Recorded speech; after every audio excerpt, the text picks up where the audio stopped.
From a $200 billion corruption scandal to killing your own people on the streets, this is the presidential scandal tier list. Starting with Volodymyr Zelensky, was recently accused of having a golden toilet and an alleged involvement in a $100 million corruption scandal. D tier. Najib Razak was the former Prime Minister of Malaysia who was involved in the infamous 1MDB scandal with Jolo, who stole more than $4 billion of public's money. D tier. And if you're thinking stealing $4 billion is huge, this is just the beginning, because your favorite leader might have done much worse. I like the good publicity and I like the bad publicity. It all plays. We know what the human rights are. You Britishers should not preach us human rights. Hoorah! Vladimir Putin is widely known as the world's unofficial richest person. Being perceived as the richest person on earth. Well, I think Putin is significantly richer than me. You really do, yeah? Yes. Putin has a net worth of over 200 billion with the average yearly salary of just 140,000. C tier. Emmanuel Macron has faced so many scandals in his career. But one of the most popular was when his close associate, Alexandra Benelli, the president's top security aide and the deputy chief of staff, beat the protesters on the streets, including a woman, and without having any authority to do so. And Macron's government tried their best to hide this incident from the public, but failed to do so. F tier. Xi Jinping is one and only powerhouse of China. In China, Xi Jinping's popularity seems unquestioned. And it all started in 2012, when Xi began an anti-corruption campaign which removed the systematic corruption not just from the Communist Party but also from the country. And they called it tigers and flies, meaning removing the corruption from the top to bottom.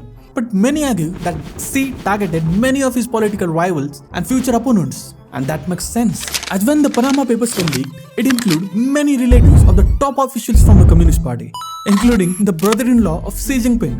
And yes, nothing happened to him or any other involved in this scandal. C tier.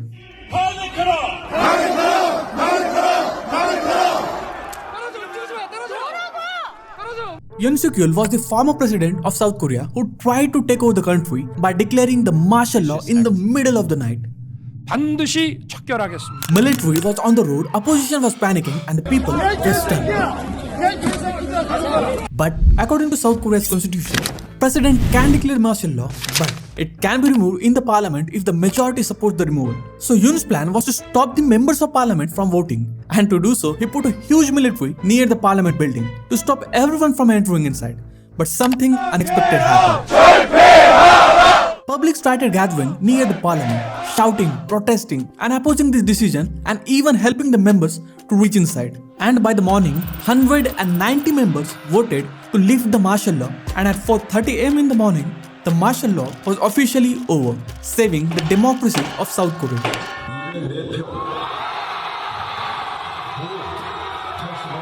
And Yoon Suk-yeol is now under the trial and could face some serious consequences. That's solid B tier.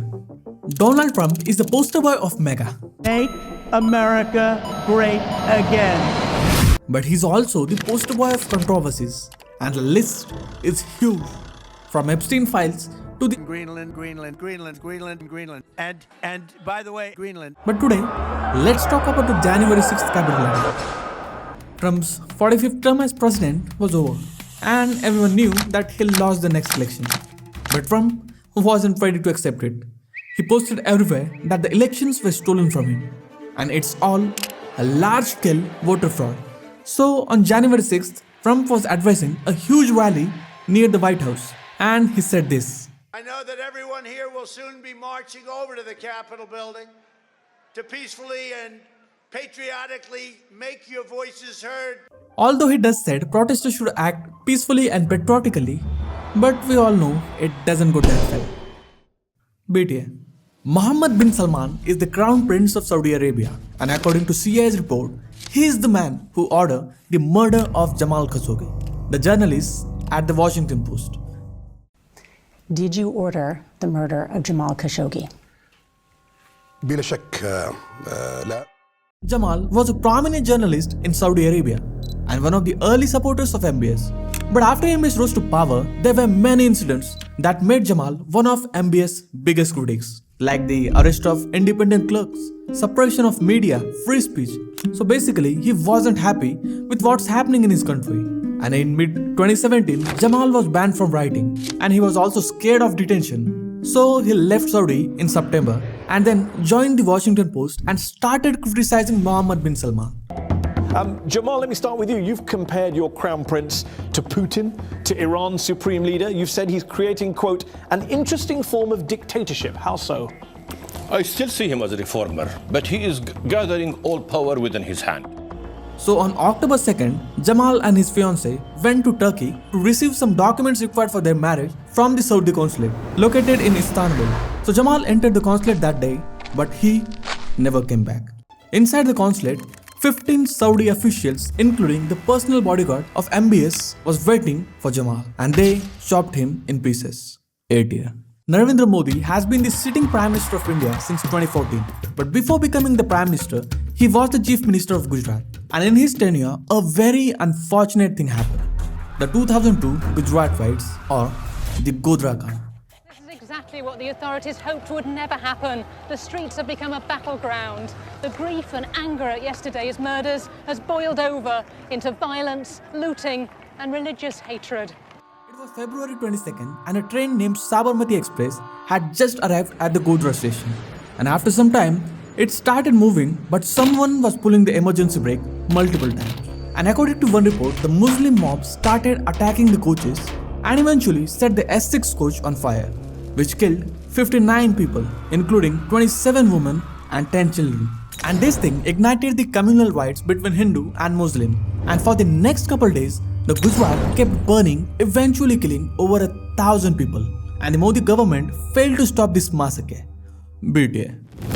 Prince Andrew is the former Prince of Britain and one of the central figures in the Epstein scandal. According to Andrew, he first met Epstein in late 90s, but his friendship got public when these pictures were published in 2010, when Epstein was just released from the prison.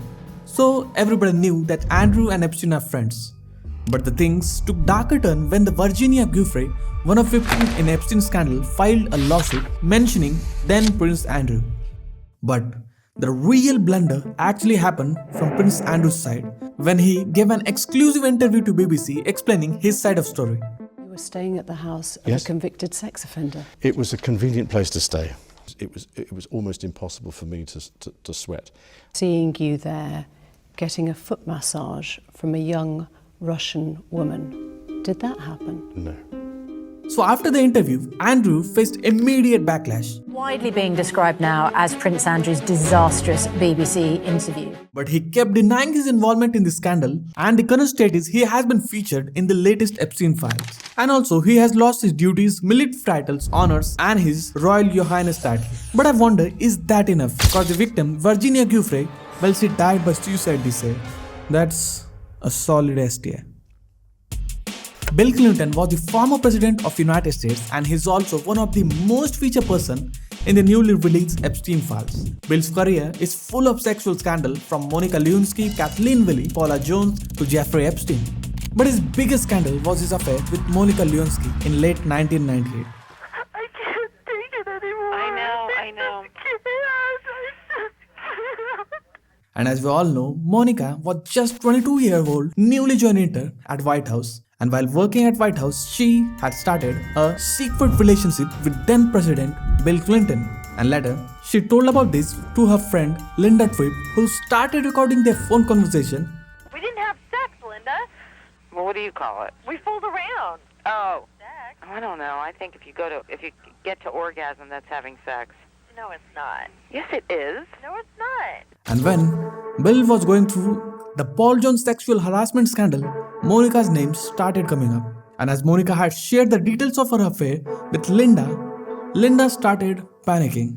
Monica, I'm just saying that we have to at least consider the possibility that he's going to call you tonight. Eventually, she turned to a lawyer, giving him all the details and recordings. But still, Bill never accepted any of this firsthand. I want you to listen to me. I'm going to say this again.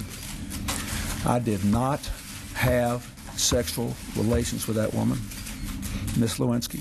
Although later he has accepted everything publicly. Indeed, I did have a relationship with Miss Lewinsky that was not appropriate. In fact, it was wrong. and now he's been heavily featured in the newly released Epstein Files, S-tier. Kim Jong-un is the dictator of North Korea, and he has done everything from human rights abuse to political purges, surveillance, tortures, all the way to killing his own brother, Kim Jong-nam. Hi, my name's Kim Han-sol from North Korea, part of the Kim family. My father has been killed a few days ago. Kim Jong-nam was a big brother of Kim Jong-un, who was forbidden from entering North Korea, and many sources claims that he was an informant of CIA who was leaking many North Korean secrets, and Kim Jong-un saw him as a threat to his regime. So on one day, Kim Jong-nam was at Malaysian airport when two girls rubbed his face with the poison, thinking they were doing just a harmless prank. This was actually a very carefully planned assassination by North Korea, and the girls had no idea. Basically, there were 4 North Korean agents who trained the girls for doing harmless pranks and giving them $200 for each prank. And the girls had no idea that they are being trained for an assassination. So on 17 Feb 2017, the agents took the girls to Malaysian airport for another prank. But this time, it was Kim Jong-nam, and the girls had no idea who he was. So the agents put VX poison on both the girls' hands, and then they showed them the target. It was Kim Jong-nam. So the girl went to him and rubbed his face with the poison, killing him within the next 20 minutes. And all the 4 North Korean agents, well, they never found again. And that's how Kim Jong-un killed his own big brother, 8-year. But if you're thinking this was brutal, then wait for the next chapter. Because it's not about 1 or 2 people anymore. It's about billions and billions, including you. Subscribe.